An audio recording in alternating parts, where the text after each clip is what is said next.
Yan, walk tour muna tayo dito sa Jones Bridge. Tapos puntahan natin yung Esplanade Phase 2. Yun, so nakikita natin dito sa bandang kanan. So dito muna tayo mag-vlog ngayon. I-update lang natin tong Esplanade Phase 2.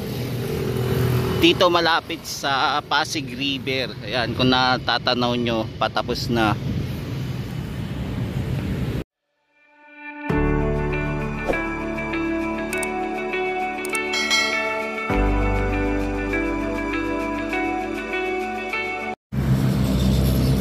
Yan, last update natin dito sa Esplanade noong January 19 pa. So ngayon ay June 16. So ito na yung phase 2 nya. So silipin din natin yung phase 1. So mag walk tour muna tayo dito. Tapos yan, kung natatanaw nyo naman yung Binondo Intramuros Bridge, daanan din natin yan.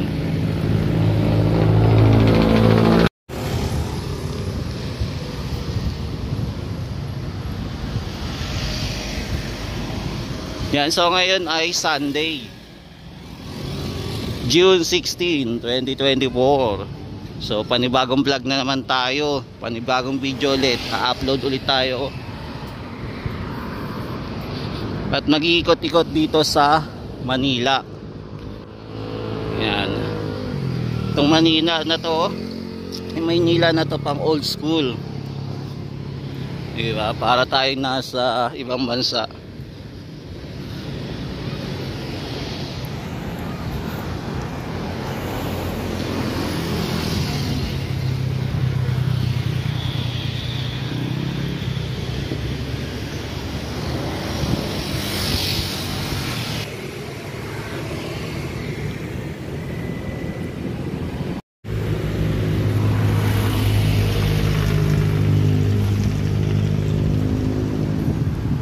Kasi ito naman sa kabila, na-renovate nila yung mga lumang building. Napaganda nila ulit.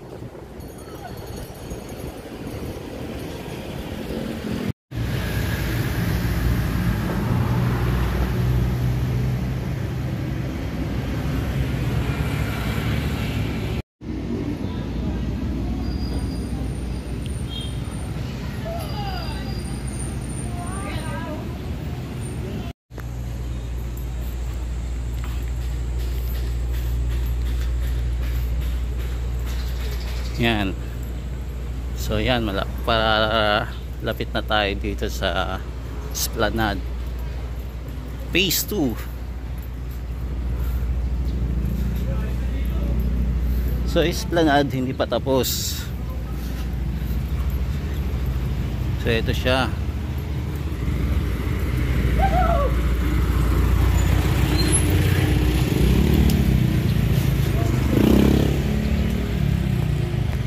Yan, medyo mainit pa. Yan, so dito yung phase 1. Ito yung unang ginawa at inopen noong January 19.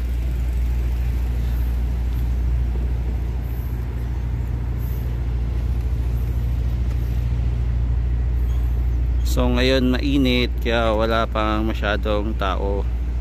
So magkakatao dito mamayang gabi. Maraming namamasyal. For the meantime, wala pa. So ito yung view niya. Yan, malapit lang ito sa likod ng post office na nasunog. Pero sana ito buhayin ulit yung post office, gawin na lang museum. Yan, so makikita din natin yung Binondo. Yan, mga nagtataasang building.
Yan, paakyat tayo ng Binondo Intramuros Bridge. So medyo mahaba-haba pa tong project na to.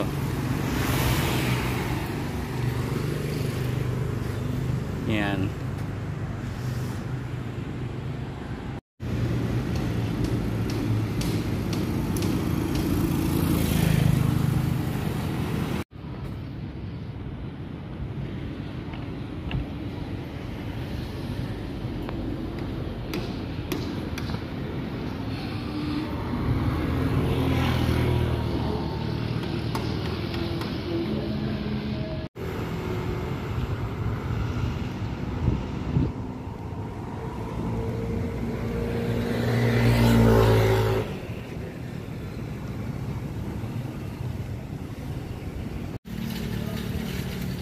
Dito ka ngayon lalakad pa Binondo.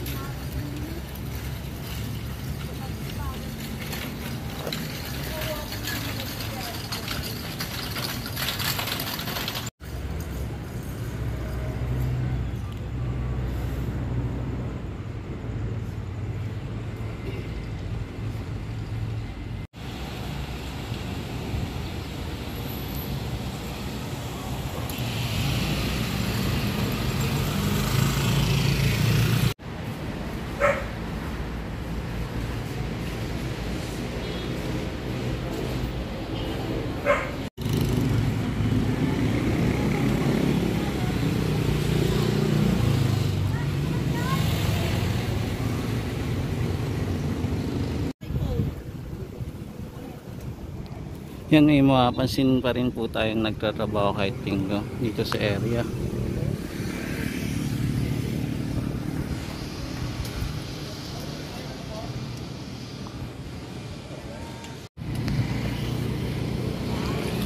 Yan, ito muna po yung latest update natin dito sa phase 2 ng Pasig River Esplanade Project. Yan, maraming salamat po, hanggang sa muli. Balikan ulit natin itong project na to sa mga susunod na araw po. Maraming salamat po, hanggang sa muli. Ito po si JR Doria TV. Maraming salamat po. Mahalin natin ang Pilipinas. God bless po. Ingat kayo palagi. Thank you po.